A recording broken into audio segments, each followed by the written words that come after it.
अल्हम्दुलिल्लाह वस्सलातु वस्सलाम अला रसूलिल्लाह वाला अहलिही वअसहाबिही अजमईन अम्मा बाद।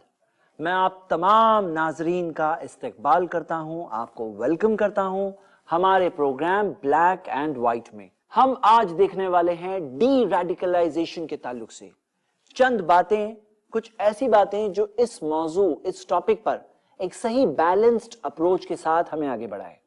सबसे पहले हम ये देखेंगे कि डी रेडिकलाइजेशन का मतलब क्या है। रेडिकलाइजेशन उसे कहते हैं जब कोई मयाना रवि या बैलेंस्ड अप्रोच या दरमियान के रास्ते को छोड़कर एक्सट्रीमिज्म की तरफ चले जाता है और एक रेडिकल बन जाता है। डी रेडिकलाइजेशन का डेफिनेशन ये है, the practice of encouraging those with extreme and violent religious और political ideologies to adopt more moderate views. यानी कि जो लोग तशद्दुद के शिकार है उन्हें सही दरमियान के मॉडरेट रास्ते पर बुलाना। प्रॉफेट मोहम्मद सल्लल्लाहु अलैहि वसल्लम ने सिखाया,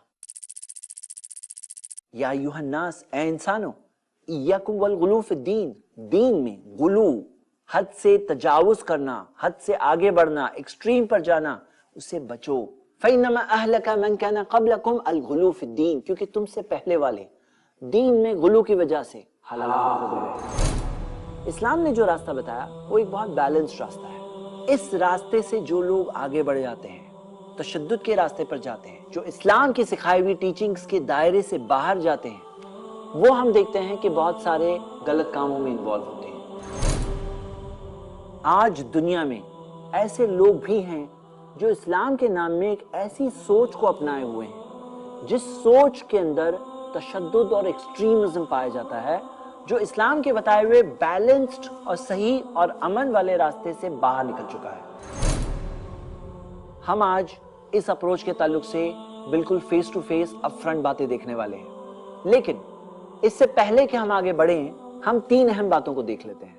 सबसे पहली बात कि बहुत सारे टेररिज्म के केसेस जिनमें दोष बोझ डाला जाता है मुसलमानों के ऊपर, रिपोर्ट से ये बात साबित हो चुकी है और इन्वेस्टिगेशन से ये बात साबित हो चुकी है कि इन रियलिटी ऐसे बहुत सारे केसेस में मुसलमान रियली इन्वॉल्व नहीं होते हैं।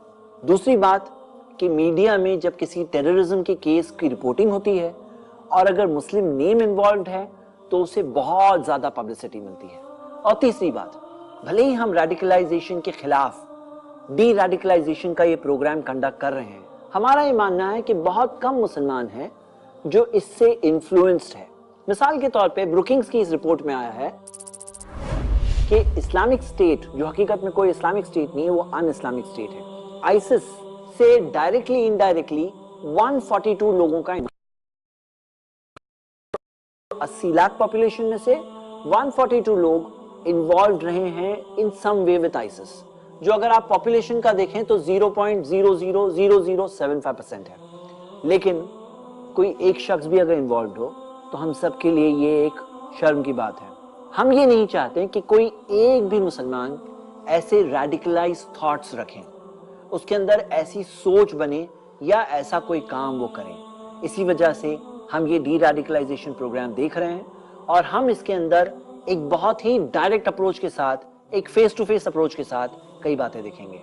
इंटरनेशनल तौर पर देखा जाता है कि डी रेडिकलाइजेशन प्रोग्राम्स, यानी कि तशद्दुद के खिलाफ, एक्सट्रीमिज्म के खिलाफ जो प्रोग्राम्स है, उसके अंदर अक्सर जो अप्रोच लेकर आगे बढ़ते हैं वो एक इररिलीजियस अप्रोच है। मतलब आप देखेंगे कि एक तरफ रेडिकलाइजेशन है और दूसरी तरफ उन लोगों को डी रेडिकलाइज करने के लिए उन्हें धर्म या मजहब या रिलीजन से दूर किया जाता है कि अगर वो लोग रिलीजन से दूर हो जाएंगे तो रेडिकलाइज नहीं रहेंगे। लेकिन ये अप्रोच सही नहीं है। क्यों नहीं सही है?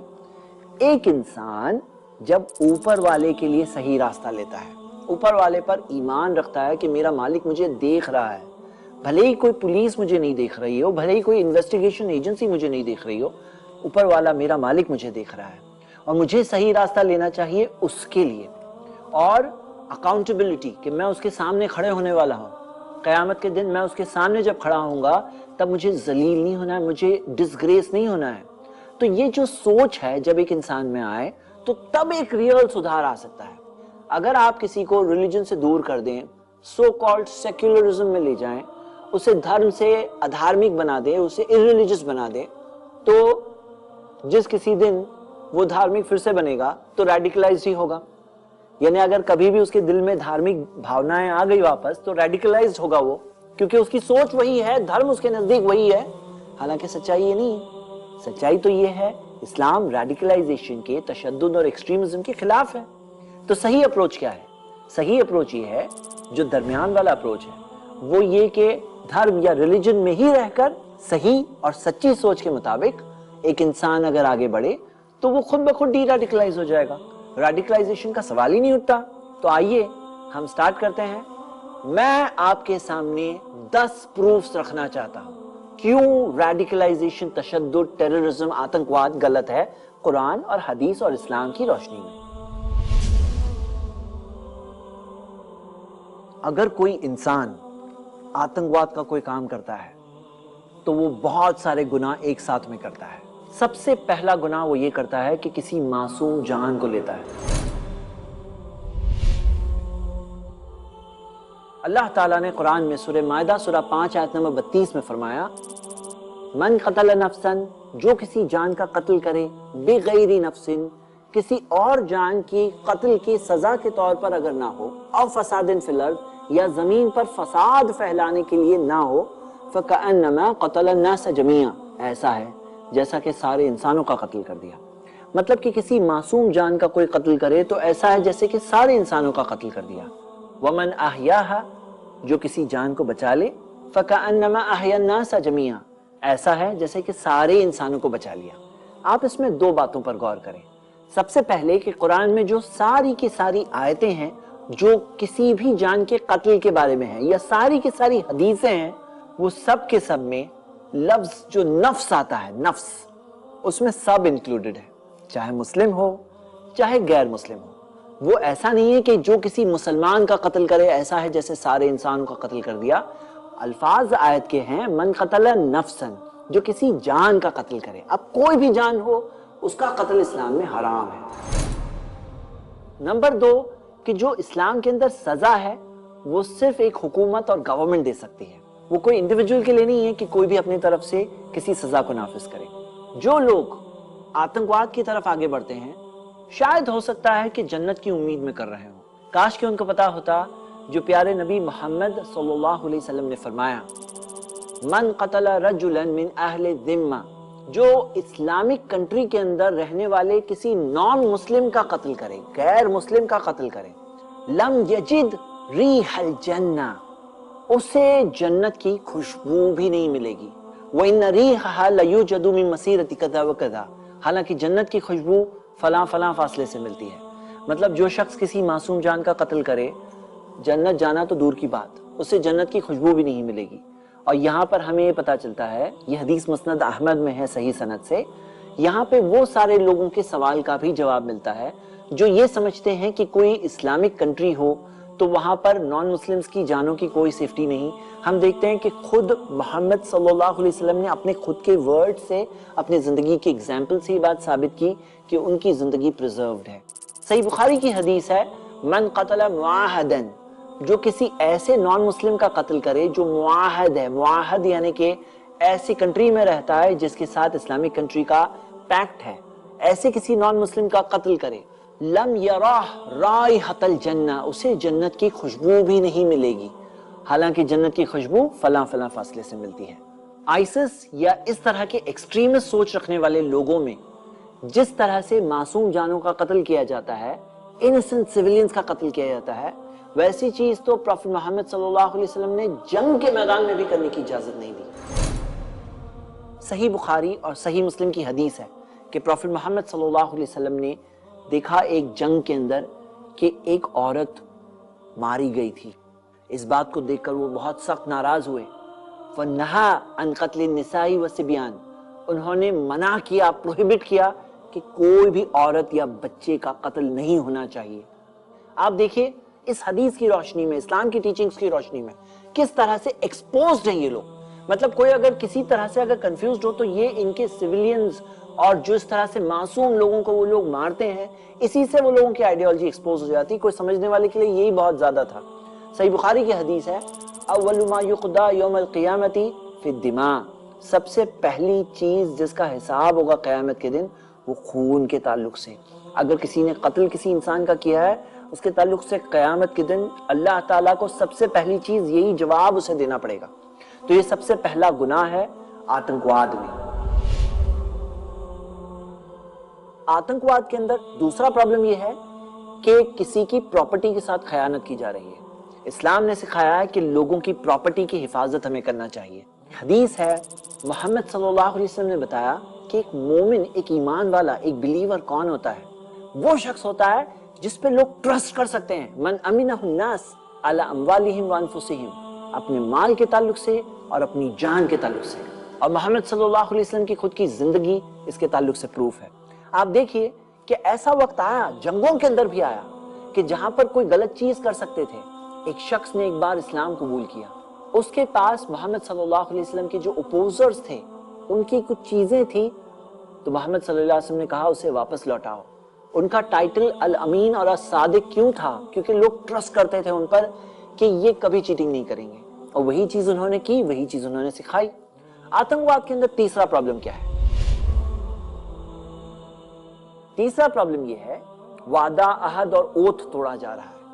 اگر آپ کسی کنٹری میں رہ رہے ہو، چاہے ہم انڈیا کی مثال لیں یا کوئی ویسٹرن کنٹریز میں جائے وہاں پہ رہ رہا ہے، تو اس نے جیسے کہ ایکسپٹ کیا کہ میں یہاں کے قانونوں کے تحت رہوں گا.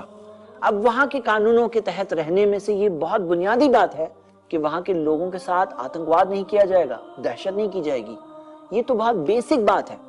اور اگر کوئی شخص یہ توڑتا ہے تو اس نے عہد کو توڑا. اور سورۃ الاسراء قرآن میں سورہ نمبر 17 چیپٹر نمبر 17 آیت نمبر 34 میں اللہ نے کہا وَأَوْفُوا بِالْعَهْدِ، عہد کو، اوت کو، وعدوں کو پورا کرو. ان العہد کان مسئولا، ہر وعدے کے تعلق سے قیامت کے دن پوچھا جائے گا. قرآن کی آیت ہے سورہ مائدہ کی سورہ 5 آیت نمبر 1، یا ایھا الذین آمنوا، اے ایمان والوں، اوفوا بالعقود، اپنے وعدوں کو پورا کرو.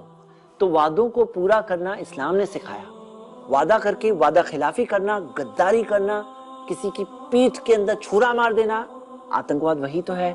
اللہ تعالیٰ کو کوئی کیا جواب دے گا؟ چوتھا پرابلم آتنکواد میں، اور وہ ہے نا انصافی، ظلم. آتنکواد کیا ہے؟ ظلم ہے کسی کے اوپر، کسی کا حق لیا جا رہا ہے. اسلام نے سکھایا ظلم کے خلاف گواہ بن کے کھڑے ہو جاؤ. سورہ نساء کی سورہ نمبر 4 آیت نمبر 135، اے ایمان والوں کھڑے ہو جاؤ گواہ بن کر انصاف کے لیے، چاہے خود کے خلاف کیوں نہ کھڑا ہونا پڑے، چاہے اپنے ماں باپ کے خلاف کیوں نہ کھڑا ہونا پڑے، چاہے رشتہ داروں کے خلاف کیوں نہ کھڑا ہونا پڑے، چاہے امیر کے خلاف ہو یا چاہے غریب کے خلاف ہو، کیونکہ اللہ سب کی مدد کر سکتا ہے. تو انصاف کے لیے کھڑے ہونے اسلام نے سکھایا.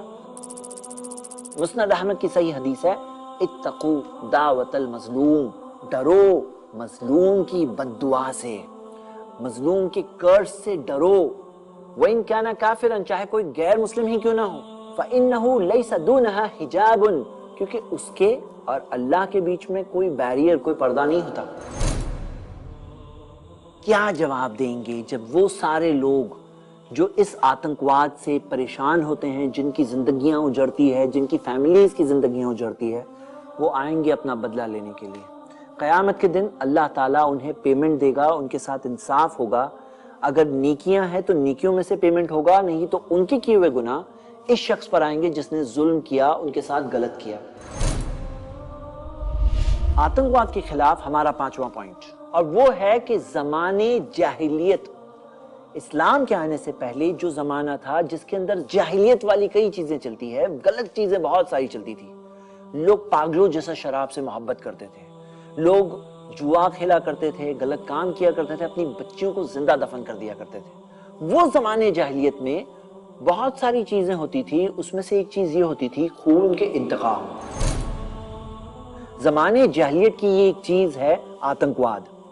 خون کے انتقام میں یہ ہوتا تھا کہ اگر ایک قبیلے کے ایک شخص نے دوسرے قبیلے کے ایک شخص کا قتل کیا ہے تو وہ دوسرے قبیلے والا آ کر اس کے ایک شخص کو نہیں مارے گا، اس کے پورے قبیلے کو صاف کر سکتا ہے تو کر دے گا. ایک کے بدلے میں ہو سکتا ہے 10 کو مارے، 100 کو مارے. زمانے جاہلیت میں یہ سسٹم چلتا تھا. اسلام نے سکھایا نہیں، اگر کسی نے غلط بھی کیا تو غلط کرنے والے کو سزا ملے گی، دوسروں کو نہیں ملے گی. قرآن میں اللہ نے سکھایا سورہ انعام میں سورہ 6 آیت نمبر 164، وَلَا تَزِرُ وَازِرَةٌ وِزْرَ أُخْرَى، کوئی بوجھ اٹھانے والا کسی اور کا بوجھ نہیں اٹھائے گا.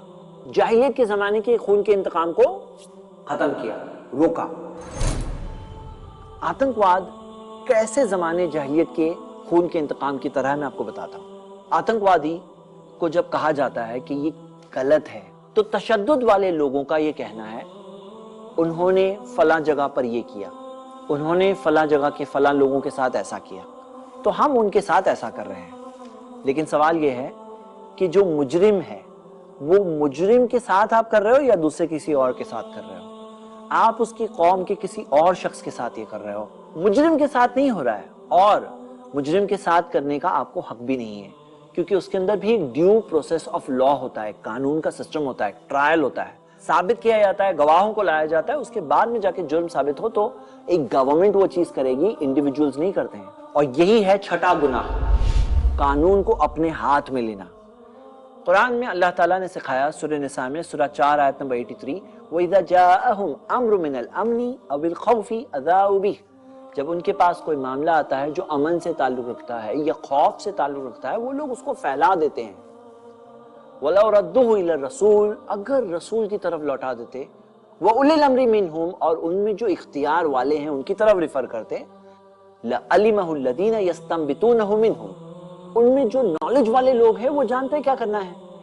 मतलब इस्लाम ने कोई मैटर आए जो खौफ या अमन से ताल्लुक रखता है तो उसको फैलाने से भी मना किया, तो कानून को अपने हाथ में लेने की कोई इजाजत है? बिल्कुल नहीं है। इस्लाम ने ये सिखाया है कि उसे रिफर करो, जो अथॉरिटी में है उनकी तरफ रिफर करो, जो जानते हैं वो लोग उस चीज को करेंगे, जो आतंकवाद के बिल्कुल खिलाफ है।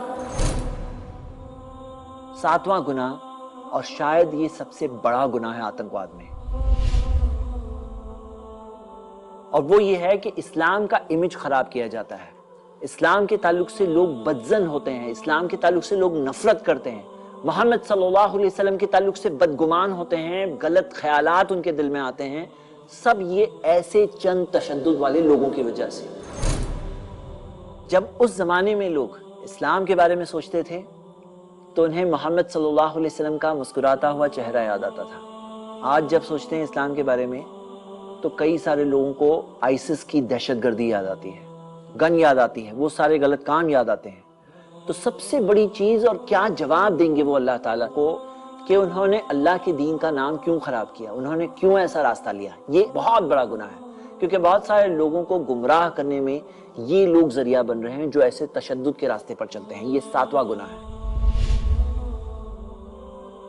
आठवां गुनाह है कि मुसलमानों के लिए लोगों के दिलों में नफरत पैदा होती है और अलग अलग जगह पर इस्लामोफोबिया पैदा होता है ऐसे तशद्दुद वाले एक्शंस की वजह से। ये लोग तो चाहते ही ये है कि लोग नफरत करें इस्लाम से, मुसलमानों से, और बहुत सारे जुल्म वाले काम मुसलमानों के खिलाफ, बहुत सारे कानून, बहुत सारा एक्सट्रीमिज्म, काउंटर रेडिकलाइजेशन, ये खुद रेडिकलाइजेशन की वजह से आता है, ये तशद्दुद की वजह से आता है, क्योंकि तशद्दुद को देखकर उसके सामने दूसरा तशद्दुद पैदा होता है। तो ये चीज की वजह से सारे मुसलमानों को ये चंद रॉन्ग एलिमेंट्स के बोझ को उठाना पड़ता है। ये हो गया उनका आठवां गुनाह। क्या जवाब देंगे वो अल्लाह ताला को क़यामत के दिन कि उन्होंने सारे लोगों को क्यों इतनी तकलीफ पहुंचाई। नौवां गुनाह ये है जमीन पर फसाद फैलाना, जो इस्लाम के बिल्कुल बरखिलाफ है। कुरान में सूरह क़सस में सूरह 28 आयत नंबर 77 में अल्लाह ताला ने फरमाया, वला तबगिल फसाद फिल अर्द, जमीन में फसाद मत फैलाओ, मत चाहो, इन्नल्लाह ला युहिब्बुल मुफसिदीन, अल्लाह फसाद फैलाने वालों को पसंद नहीं करता। और कुरान में सूरह क़सस में सूरह नंबर 28 आयत नंबर 83 में फरमाया, तिलका दारुल आखिरतु, आखिरत का जो घर है, जो जन्नत है, नजअलुहा लिल्लज़ीना ला युरीदूना उलुवन फिल अर्द वला फसादा, अल्लाह ताला ने फरमाया है मैंने ये बनाया है उन लोगों के लिए जो जमीन में बड़ाई नहीं चाहते, जमीन में अपने आप को बड़ाई नहीं चाहते, ना जमीन में फसाद चाहते हैं। तो फसाद फैलाने से कोई जन्नत नहीं मिलने वाली, उल्टा जन्नत ऐसे लोगों के लिए है ही नहीं जो फसाद चाहते हैं। जन्नत तो उन लोगों के लिए है जो फसाद यानी कि टेररिज्म के खिलाफ है। 10वां प्रॉब्लम आतंकवाद में है कि ऐसे वेस्टेड इंटरेस्ट जो चाहते हैं ऐसे लोग हों, बल्कि उल्टा अगर कोई शख्स हो ही ना जो तशद्दुद वाला हो तो वो तो चाहेंगे कि ऐसे कुछ लोग रहें ताकि उनके किए हुई ज्यादतियों के लिए या उनके किए हुए एक्ट्स ऑफ अग्रेशन और इन्वेजन्स वगैरह के लिए कोई जस्टिफिकेशन रहे, मतलब कि उसका कोई एक्सक्यूज रहे, उसे करने के लिए कोई बात बताई जा सके कि हम इसलिए कर रहे हैं, देखो ये आतंकवाद के खिलाफ हम इसलिए ये कर रहे हैं। तो हम देखते हैं कि ये वेस्टेड इंटरेस्ट यूज करते हैं ऐसे आतंकवादियों को, ऐसे एक्सट्रीमिस्ट को, ऐसे रेडिकलाइज लोगों को, ऐसे तशद्दुद वाले लोगों को यूज किया जा रहा है, उन्हें एहसास भी शायद नहीं हो। आइए अब हम कुछ सवालों के जवाब देखते हैं। सबसे पहला सवाल, जो तशद्दुद के अंदर इन्वॉल्व हो जाते हैं उनकी सोच इस तरह से होती है, वो कहते हैं देखो ये लोग क्या कर रहे हैं, देखो फला जगह पे क्या हुआ, देखो फला जगह पर क्या हुआ। और खास तौर से ऐसी वीडियोस जो पर्टिकुलर जगहों की हो, पर्टिकुलर गलत कामों की हो, वो फेक हो या सही हो, ऐसी वीडियोस को यूज किया जाता है ऐसे जज्बात को दिल में पैदा करने के लिए, और रिएक्शन के तौर पर, नफरत के तौर पर, ये नफरत से नफरत आती है लोगों के दिलों में, और कोई जुल्म या कोई गलत काम को देखकर लोग इस तशद्दुद और एक्सट्रीमिज्म की तरफ बढ़ते हैं। इसका जवाब कुरान में है। अल्लाह ताला ने फरमाया सूरह मायदा में, सूरह 5 आयत नंबर 8, वला यजरिमन्नकुम शनआनु कौमिन अला अल्ला तादिलु, किसी भी कौम की नफरत तुम्हें इस तरफ ना आमादा करे कि तुम उनके साथ इंसाफ ना करो। ईदिलुहु अक़रबु लित्तक़वा, इंसाफ करो, ये तो तक़वे का तकाजा है, ये तो तुम अल्लाह से डरते हो ना, उसका डिमांड है, अल्लाह से डरते हो, उसका तकाजा है, ये उसके अंदर ये बात आती है कि तक़वा है तो तुम इंसाफ करोगे। मैं आपको 7 मिसालें दूंगा कुरान और हदीस से कि मोहम्मद सल्लल्लाहु अलैहि वसल्लम के जमाने में क्या हुआ, उन्होंने क्या सिखाया। पहली मिसाल, उनके खुद के अंकल चचा हमजा रदियल्लाहु अन्हु, उन्हें उहुद की जंग में मक्का के जो मुशरिक्स थे उन्होंने मारा, कत्ल किया, और सिर्फ कत्ल नहीं किया, म्यूटिलेशन किया, यानी कि नाक कान काट दिए, बॉडी को कट करके अंदर से ऑर्गन्स को काटा, इस तरह से डिस्टॉर्ट किया। लेकिन मोहम्मद सल्लल्लाहु अलैहि वसल्लम ने क्या सिखाया आपको पता है? उन्होंने हराम किया कि चोरी की जाए या बॉडी के पार्ट्स को डिस्टॉर्ट किया जाए, म्यूटिलेशन किया जाए, चाहे वो दुश्मन जो जंग के अंदर मारा गया है, लेकिन उसकी बॉडी का डिस्टॉर्शन, म्यूटिलेशन करना हराम है इस्लाम के अंदर। सही बुखारी की हदीस है। मोहम्मद सल्लल्लाहु अलैहि वसल्लम ने कई लेटर्स भेजे थे उस वक्त के कई बादशाहों के पास, किंग्स के पास। उसमें से एक लेटर भेजने वाले हम कहेंगे एनवॉय आज के जमाने में, या एम्बेसडर जिसे हम कह सकते हैं। ऐसे ही एक लेटर को ले जाने वाले थे हारिस बिन उमैर रदियल्लाहु अन्हु। हारिस बिन उमैर को उस वक्त के गस्सान स्टेट के शुराहबिल बिन अम्र, एक कैथोलिक किंग ने पकड़ा और पकड़ करके उनका कत्ल कर दिया। लेकिन मोहम्मद सल्लल्लाहु अलैहि वसल्लम ने क्या सिखाया?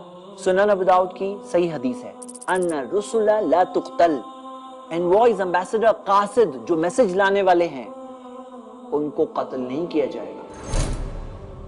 तीसरी मिसाल, उस वक्त में कोई किंगडम, कोई बादशाह अगर कोई जगह पर कब्जा कर ले तो वहां पर ऐसा इंतकाम लेता कि लोग पीढ़ी दर पीढ़ी याद करते। इस तरह खून के इंतकाम का सिस्टम चलता था। लेकिन हम देखते हैं कि मोहम्मद सल्लल्लाहु अलैहि वसल्लम और उनके कंपेनियंस ने जब मक्का को कॉन्कर किया, फिर से नबूवत के, प्रॉफिटहुड के 21 साल के बाद जब मक्का उनके कंट्रोल में आया, तो वहां पर जाकर वो सारे लोग, वो सारे जालिम जिन्होंने कई सारे उनके साथियों को किल किया था, मर्डर किया था, टॉर्चर किया था, जिंदगी मुश्किल की थी, जो जंगे लड़ने आए थे, वहां पर आकर पूरे शहर को घेर लिया था, जो जानी दुश्मन थे, अब वो सब सामने थे। जैसा इंतकाम लेना चाहते ले लेते। लेकिन क्या किया उन्होंने? हम देखते हैं मोहम्मद सल्लल्लाहु अलैहि वसल्लम ने इन सारों के सारों को माफ कर दिया। चौथी मिसाल, मोहम्मद सल्लल्लाहु अलैहि वसल्लम की जिंदगी लेने की, असैसिनेशन, कत्ल करने की कई कोशिशें की गई। एक बार मोहम्मद सल्लल्लाहु अलैहि वसल्लम जब एक सफर से वापस आ रहे थे, सही बुखारी की हदीस है, एक पेड़ के नीचे आराम कर रहे थे, अपनी तलवार को उस पेड़ के ऊपर लटका दिया और एक बद्दू ने आकर उस तलवार को निकाल करके गर्दन के सामने रखकर कहा, मोहम्मद अब मुझसे तुम्हें कौन बचाएगा? लेकिन उनका ईमान था अल्लाह पर। उन्होंने कहा, मुझे अल्लाह बचाएगा। किसी वजह से ये बात सुनकर उसके हाथ लड़खड़ा गए और वो तलवार उसके हाथ से गिर गई। मोहम्मद सल्लल्लाहु अलैहि वसल्लम ने उस तलवार को पकड़ा और अब उसकी तरफ इशारा करके कहा, अब तुम्हें मुझसे कौन बचाएगा? उसने कहा, आप बेहतर गलबा पाने वाले बने। अरबों में एक सिस्टम था कि अगर कोई जंग के अंदर लड़ते आखिर में कोई लास्ट में जब बचने का कोई रास्ता नहीं है, तब कोई कहे जा छोड़ दिया, तो ये बहुत जिल्लत की बात समझी जाती थी, इंसल्ट की बात समझी जाती थी कि ऐसा करके मुझे छोड़ दिया। तो वो कह रहा है मुझे इंसल्ट करके छोड़ दो, कोई बात नहीं, محمد صلی اللہ علیہ وسلم نے اس سے پوچھا کیا تم اسلام قبول کرنا چاہتے ہو؟ اس نے کہا نہیں، لیکن میں آپ کے خلاف نہیں لڑوں گا۔ محمد صلی اللہ علیہ وسلم نے کہا ٹھیک ہے جاؤ، چھوڑ دیا اسے۔ کیا آپ سوچ سکتے ہیں کہ کوئی ہیڈ آف اسٹیٹ کے اساسینیشن کا اٹیمپٹ کرے، جان دینے کی کوشش کرے اور اسے چھوڑ دیا جائے، آزاد چھوڑ دیا جائے، جاؤ؟ آپ دیکھیں گے کہ ایک یہودی عورت نے، ایک جوش عورت نے محمد صلی اللہ علیہ وسلم کو پوائزن دیا تھا، جس پوائزن کا اثر اپنے لاسٹ وقت تک انہوں نے محسوس کیا، لیکن اس یہودی عورت کے ساتھ انتقام یا بدلہ نہیں لیا گیا۔ کیا ایسا ہوتا ہے؟ کیا ماڈرن ہسٹری میں آپ ایسی کوئی مثال سوچ سکتے ہیں؟ پانچویں مثال، جو دشمن محمد صلی اللہ علیہ وسلم اور ان کے ساتھیوں کے خون کے پیاسے تھے، جو ظلم، زیادتی، ٹارچر وغیرہ کیا کرتے تھے، محمد صلی اللہ علیہ وسلم ان کے لیے اللہ سے دعا کرتے تھے۔ ایسا ہی ایک دشمن تھا ابو جہل، جس کے ہاتھ خون سے رنگے ہوئے تھے، لیکن محمد صلی اللہ علیہ وسلم اس کے لیے خاص دعا کرتے تھے۔ چھٹی مثال، محمد صلی اللہ علیہ وسلم نے جنگ کے اندر کیا سکھایا؟ وہ وقت کا کلچر کیا تھا کہ کسی کو مت چھوڑو؟ انہوں نے کیا سکھایا؟ نہا عن قتل النساء والصبیان، کہ عورتوں اور بچوں کا قتل نہیں کیا جائے گا۔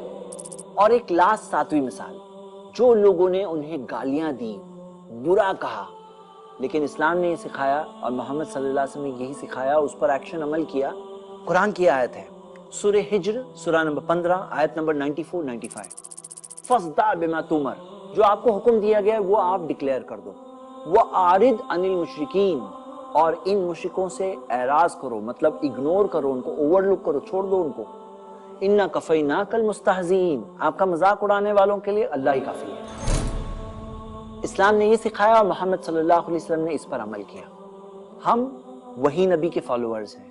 آج اگر کوئی غلط کرتا ہے تو اس کے کام اس کے ساتھ ہے، لیکن ہمارے پاس اپنے دیے ہوئے سٹینڈرڈز ہیں جو اسلام نے ہمیں سکھایا، ہم اس پہ عمل کرتے ہیں۔ ہمارا یہ ماننا ہے کہ آسمان اور زمین کا کنٹرول اوپر والے اللہ کے ہاتھ میں ہے، کسی انسان کے ہاتھ میں نہیں ہے۔ اور جو سٹینڈرڈ اللہ نے اپنے آخری نبی محمد صلی اللہ علیہ وسلم کے ذریعے ہمیں بتا دیا، اسی چیز میں ہمارے لیے کامیابی ہے، دنیا کی بھی اور مرنے کے بعد کی زندگی، آخرت کی بھی۔ دوسرا سوال یہ اٹھایا جاتا ہے کہ اسلام نے جہاد سکھایا ہے۔ ہاں، اسلام نے جہاد سکھایا ہے، اس میں کوئی شک نہیں۔ میں وہ اپولوجیٹک اپروچ میں یہ نہیں کہوں گا نہیں جہاد نہیں سکھایا، جہاد سکھایا ہے، لیکن جہاد ہے کیا؟ کیا جہاد صرف ایک ہی ٹائپ کا ہوتا ہے یا جہاد الگ الگ ٹائپس کے ہوتے ہیں؟ تو ہم دیکھتے ہیں جہاد کی الگ الگ کیٹیگریز کئی سارے اسکالرز نے بتایا ہے قرآن اور حدیث کی روشنی میں۔ جہاد کی ایک کیٹیگری ہے جہاد النفس۔ ابن نجار کی حدیث ہے صحیح الجامع میں، اللہ کے رسول محمد صلی اللہ علیہ وسلم نے فرمایا افضل الجہاد ان یجاہد الرجل نفسہ وہواہ، سب سے زیادہ فضیلت والا جہاد، سب سے بیسٹ جہاد یہ ہے کہ کوئی شخص اپنے خود کے نفس، اپنے خود کی سول، اپنی خود کی خواہشات کے خلاف سٹرگل کرے، جہاد کرے، یہ جہاد ہے۔ اور جہاد لفظ جاہدہ سے آتا ہے، جس کا مطلب ہے ایکچولی سٹرگل کرنا، مطلب کہ کوشش کرنا، جد و جہد کرنا۔ جہاد کی ایک قسم جو جہاد النفس کے اندر ہی بتایا گیا ہے وہ ہے شیطان کے وسوسوں کے خلاف، جو شیطان تھاٹس ڈالتا ہے اس کے خلاف سٹرگل کرنا، یہ بھی تو جہاد ہے۔ اور نبی صلی اللہ علیہ وسلم نے یہ بھی کہا، صحیح الجامع میں حدیث ہے، المجاہد من جہد نفسہ فی طاعت اللہ، مجاہد تو وہ ہوتا ہے جو اپنے خود کے نفس کے خلاف جہاد کرتا ہے، اسے اللہ کی فرما برداری میں لانے کے لیے۔ جہاد کی دوسری کیٹیگری ہے اپنی زبان کے ذریعے جہاد کرنا، مطلب کوئی شخص جب صحیح بات، سچی بات جب بولتا ہے، یہ بھی تو ایک سٹرگل ہے، کوشش، ایک جہاد ہے۔ قرآن میں اللہ تعالیٰ نے فرمایا سورہ فرقان میں، سورہ نمبر 25 آیت نمبر 52، اس قرآن کے ذریعے بڑا جہاد کرو، جو بگ جہاد ہے، جہادن کبیرہ، یہ قرآن کے ذریعے کرو، یہ قرآن کا جو سچائی والا سچا میسج ہے اسے پہنچاؤ، یہ جہادن کبیرہ، بڑا جہاد ہے۔ اور ابن ماجہ کی صحیح حدیث ہے، اللہ کے رسول محمد صلی اللہ علیہ وسلم نے فرمایا کہ یقیناً سب سے زیادہ فضیلت والا جہاد یہ ہے کلمۃ حق عند سلطان جائر، کہ ایک ظالم بادشاہ ہے، اس کے سامنے جا کر کوئی سچی بات بولے، انصاف کی بات بولے، یہ سب سے زیادہ فضیلت والا بیسٹ لیول کا جہاد ہے۔ اور ایک تیسری کیٹیگری جہاد کی یہ بھی ہے کہ فورس کے ساتھ جہاد کیا جائے، یعنی کہ طاقت اور فورس کے ساتھ۔ اسلام جو مذہب ہے، یہ مذہب ایک ایسا مذہب ہے جو ایک انڈیویجول، ایک شخص عمل کر سکتا ہے، ایک گروپ ہو وہ بھی اس پر عمل کر سکتے ہیں، उसी तरह एक गवर्नमेंट भी अगर चाहती है कि इस रिलीजन को फॉलो करें तो उनके लिए भी है। अब जब गवर्नमेंट के लिए भी है तो गवर्नमेंट को तो फोर्स यूज करने की जरूरत है। गवर्नमेंट अगर आर्मी पुलिस वगैरह ना मेंटेन करे ताकि अमन शांति कायम की जा सके तो फिर वो कैसे होगा? तो हम देखते हैं इस्लाम के अंदर फोर्स और फोर्स वाला जिहाद भी है, लेकिन उसकी कंडीशंस है। मिसाल के तौर पर नमाज की अपनी कंडीशंस है और नमाज के कंडीशंस में से है कि वुजू करना होगा। अगर किसी में नमाज तो पढ़ने का जज्बा है लेकिन वुजू करने का जज्बा नहीं है तो उसकी नमाज कबूल नहीं होगी। जिहाद बाय फोर्स की भी अपनी कंडीशंस है और वो कंडीशंस में से एक है कि इनिशिएट जो किया जाता है जिहाद वो गवर्नमेंट के अंडर में ही हो सकता है। आपके सामने मुगनी किताब में से इब्न कुदामा का कोटेशन है कि वो बताते हैं कि मैटर तो इमाम जो रूलर है उसके ही हाथ में होता है। कई सारे स्कॉलर्स ने इस ताल्लुक से यही फतवा दिया है, यही बताया है। ये कोई इंडिविजुअल मैटर नहीं है कि कोई शख्स सोचे कि मैं जिहाद डिक्लेयर कर रहा हूं और हर गली गली में लोग इसी तरह से डिक्लेयर करें। ये गवर्नमेंट के अंडर में है, जो एक हुकूमत होती है उसके अंडर में है। जब कुछ लोगों को ये बताया जाता है कि जिहाद की अलग अलग किस्में हैं, वो इसमें आर्ग्यू करते हैं। वो कहते हैं कि नहीं, सिर्फ एक टाइप का जिहाद है, वो है जिहाद बाय फोर्स। अगर ऐसा है तो जिसके अंदर आया जिहादुन नफ्स के बारे में, जुबान से जिहाद के बारे में, वो आयतों का क्या? और अगर आप देखते हैं सूरह अंकबूत सूरह 29 आयत नंबर 69। सूरह अंकबूत एक ऐसी सूरह है कुरान की जो मक्का में रिवील हुई थी और उसके अंदर आयत नंबर 69 में आता है वल्लदीना जाहदू फीना लनहदियन्नहुम सुबुलना, जो हमारे रास्ते में जद्दोजहद करते हैं। अरबिक वर्ड है जाहदू फीना, यानी जिहाद करते हैं। लेकिन ये कौन सा जिहाद है? क्या ये फोर्स वाला जिहाद है? तो हम देखते हैं मक्का में कोई फोर्स वाला जिहाद नहीं था। लनहदियन्नहुम सुबुलना, हम उन्हें अपने रास्तों की हिदायत देते हैं। उसी तरह जो सूरह फुरकान सूरह 25 आयत नंबर 52 में पढ़ चुका हूं, वो भी मक्का में नाजिल हुआ था। क्या मीनिंग था इन वर्सेस का? क्या मोहम्मद सल्लल्लाहु अलैहि वसल्लम को भी नहीं पता था? क्या ऐसा है कि जो चीज प्रॉफिट मोहम्मद सल्लल्लाहु अलैहि वसल्लम और उनके कंपेनियंस, जो सबसे बेस्ट इस्लाम पर अमल करने वाले जानने वाले लोग थे, उन्हें नहीं पता था और आज के इन एक्सट्रीमिस्ट तशद्दुद वाले लोगों को समझ में आ रहा है? अगले सेक्शन में अब हम ये देखने वाले हैं कि कोई भी इंसान अगर तशद्दुद में इन्वॉल्व था, एक्सट्रीमिस्ट थॉट्स का शिकार हो चुका था जो कुरान और हदीस की टीचिंग से बिल्कुल खिलाफ है, जैसा कि हमने देखा, अगर वो इंसान को ये बात समझ में आ गई तो हमारे लिए बहुत जरूरी है कि हम इसके सामने ऐसी कुछ बातें रखें, ऐसे कुछ काम दे उसे जो कुरान और हदीस में दिए हुए, जो एक तरह से सब्स्टिट्यूट है उसकी उस एनर्जी को सही डायरेक्शन में चैनलाइज करने के लिए। तो मैं आपके सामने 5 बातें रखना चाहता हूं जो एक अच्छी चीजें हैं जो हम सबको करना चाहिए ताकि हम अच्छी चीजों में बिजी होकर नेकी कमाएं और ताकि हम अपने आप को अच्छी चीजों में बिजी रखकर तमाम गलत चीजों से जिंदगी भर के लिए बच सकें। सबसे पहली चीज, और वो ये है हेल्दी कम्युनिकेशन। हेल्दी कम्युनिकेशन करना बहुत जरूरी है। हम देखते हैं कि बहुत सारे प्रॉब्लम्स जो हमारी सोसाइटी में है, बहुत सारी नफरत जो फैली हुई है, ये नफरत अच्छे कम्युनिकेशन के साथ बहुत आसानी से सॉल्व हो सकती है। बहुत सारे लोग जो इस नफरत को देखकर खुद नफरत के शिकार हो जाते हैं, खुद एक्सट्रीमिज्म में चले आते हैं, अगर हम उनके सामने ये बात रखें कि आप बात करो, अच्छी तरह से बात करो, और जब एक हेल्दी कम्युनिकेशन में एक इंसान इन्वॉल्व होता है, लोगों से बात करता है, अलग अलग बैकग्राउंड्स के, उनके साथ शेयर करता है कि देखिए कुरान में तो ये मैसेज है, इस्लाम ने तो ये सिखाया है, तो सही बात ये दीवारें टूट जाती हैं। बहुत सारे लोग समझते हैं, बहुत सारे लोग अपनी नफरत को दूर करते हैं और हम उस नफरत को दूर करने में हिस्सा बनते हैं, जरिया बनते हैं। जो टेररिस्ट होता है, जो तशद्दुद का शिकार एक रेडिकलिस्ट होता है, वो समझता है कि सब के सब लोग वर्थलेस है, किसी की कोई कीमत नहीं होती उसके नजदीक। लेकिन जो शख्स कम्युनिकेशन में बिलीव करता है, बात करने में और मैसेज रखने में बिलीव करता है, तो उसके ताल्लुक से ये बात होती है कि वो ये बिलीव करता है कि हर इंसान को बचाया जा सकता है, उसकी रेडिकलिज्म से भी बचाया जा सकता है, क्योंकि रेडिकलिज्म की अलग अलग शक्लें होती हैं। तो सबसे पहली चीज मैं आप सबको उभारूंगा, आज दुनिया में जो सारी नफरत फैली हुई है, ये नफरत को दूर करना हमारी जिम्मेदारी है और हम सबके लिए जरूरी है कि हम बात करें अच्छी तरह से, खुद भी बात करें और जो बात करते हैं उनकी आवाज को भी दूसरे लोगों तक पहुंचाएं, उनके मैसेजेस को फॉरवर्ड करें, किताबों को फॉरवर्ड करें, पैम्फलेट्स को फॉरवर्ड करें, व्हाट्सएप मैसेजेस के जरिए अच्छी चीजें पहुंचाएं। तो ये हम सबको करना चाहिए ताकि ये तशद्दुद जो हर तरफ से फैला हुआ है, अलग अलग कम्युनिटीज में फैला हुआ है, वो दूर किया जा सके।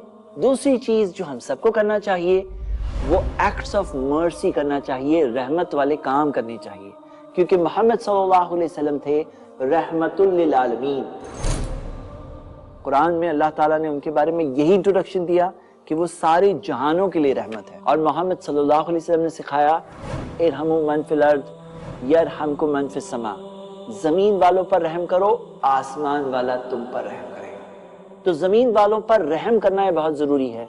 तो रहमत वाले काम देखना चाहिए, ढूंढना चाहिए, करना चाहिए और सेल्फलेसली करना चाहिए। आज के जमाने में हम एक बहुत ही खुदगर्ज दुनिया में रहते हैं जहां सब लोग सिर्फ अपना मैं में लगे हुए हैं। कई सारे सेल्फिश किस्म के लोग होते हैं, कई सारे फ्रॉड किस्म के लोग होते हैं। ऐसी दुनिया में जेन्युइन लोग, सिंसियर लोगों की बहुत कदर है। बहुत सारे लोग प्यासे हैं, ऐसे सिंसियर लोग जो लोगों की तकलीफ दूर करना चाहते हैं। और हम अगर करेंगे तो अल्लाह हम पर रहम करेगा। हम देखते हैं कि अल्लाह ताला की रहमत से हम दूर हुए हैं, इसीलिए परेशानियां हैं। दुनिया में इतनी सारी नफरत क्यों आई हुई है? क्योंकि हम अल्लाह की रहमत से दूर हैं। हकीकत तो यह है कि बहुत सारे लोग जो हमारे साथ तशद्दुद वाला रवैया या एटीट्यूड रख रहे हैं, ये अल्लाह की मर्जी से हो रहा है। और इसलिए हो रहा है क्योंकि हम खुद अपने एक्शंस में बहुत दूर हैं। हम अल्लाह ताला को अगर खुश करें, हमारा मालिक जो इंसानों के दिलों को कंट्रोल करने वाला है, अगर वो हमसे खुश हो जाए तो बहुत सारे काम बन जाएंगे। तो सही बात हम सबके लिए ये है कि रहमत वाले काम करना चाहिए। कोई तकलीफ ज़दा है, कोई तकलीफ में है, उसकी मदद करो। कोई परेशान है, उसकी परेशानी दूर करो। और कई सारे ऐसे काम हैं जहां पर सेल्फलेस काम करने वालों की जरूरत होती है, जो खुदगर्ज पब्लिसिटी के लिए कर रहे हैं या दूसरे मकसद के लिए कर रहे हैं। ऐसे लोग नहीं, जो सिंसियरली सिर्फ अल्लाह के लिए कर रहे हैं। ऐसे लोगों की जरूरत है दुनिया को। यह है दूसरी चीज। तीसरी चीज कोलैबोरेशन। होता क्या है कि जो शख्स तशद्दुद का शिकार हो जाए, उसे हर चीज में लगता है कि यहाँ पर फोर्स, आतंकवाद यही सोल्यूशन है। लेकिन जब उस दुनिया की सोच से बाहर निकल के देखता है तो देखता है कि कितनी सारी पॉसिबिलिटीज है। कोलैबोरेशन उनमें से एक है। मोहम्मद सल्लल्लाहु अलैहि वसल्लम ने मक्का के अंदर रहते हुए मक्का के मुशरिक लीडर्स के साथ कोलैबोरेशन किया। उनकी मदद के साथ वहां पर 13 साल तक जिंदगी गुजारी। और हम देखते हैं कि उनके साथ में उन्होंने रिलेशंस रखे। तो हम देखते हैं कि खुद उनके अंकल अबू तालिब, जो मुस्लिम नहीं हुए थे लेकिन उनके जरिए उनके साथ लिया। उसी तरह जब मोहम्मद सल्लल्लाहु अलैहि वसल्लम मदीना गए तो वहां पर जूस के साथ में ट्रीटी की, पैक्ट किया। हम देखते हैं आज बहुत सारे लोग हैं जो इंसाफ वाले लोग हैं, जो तशद्दुद में बिलीव नहीं करते हैं, जो खुद बिलीव करते हैं ह्यूमन राइट्स में, जो खुद बिलीव करते हैं कि सारे इंसानों के साथ अच्छाई होनी चाहिए, इंसाफ होना चाहिए। हम उनके साथ में कोलैबोरेशन कर सकते हैं ताकि जो एक्सट्रीमिस्ट किस्म के लोग हैं उनके साथ भी हम बात करके उनके एक्सट्रीमिज्म को दूर करने की कोशिश कर सकें।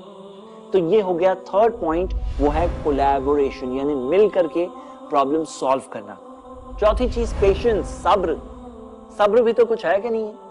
हम देखते हैं अल्लाह के रसूल मोहम्मद सल्लल्लाहु अलैहि वसल्लम के सामने मक्का में उनके सहाबा को टॉर्चर किया जाता था। आप खुद देखिए, यासिर रज़ियल्लाहु अन्हु जो सहाबी है, कंपेनियन है मोहम्मद सल्लल्लाहु अलैहि वसल्लम की, और उनकी बीवी सुमैया रज़ियल्लाहु अन्हा, उन दोनों को इस तरह से टॉर्चर किया गया कि आखिर में उनकी जानें ले ली गई। और टॉर्चर करते वक्त उन्हें खास मोहम्मद सल्लल्लाहु अलैहि वसल्लम के गुजरने के रास्ते के अंदर रखा जाता था ताकि देखें मोहम्मद सल्लल्लाहु अलैहि वसल्लम। लेकिन मोहम्मद सल्लल्लाहु अलैहि वसल्लम ने उन्हें तड़पते हुए, परेशान होते हुए देखा, लेकिन यही कहा कि ऐ यासिर की फैमिली, सब्र करो, तुम्हारे लिए तो जन्नत है।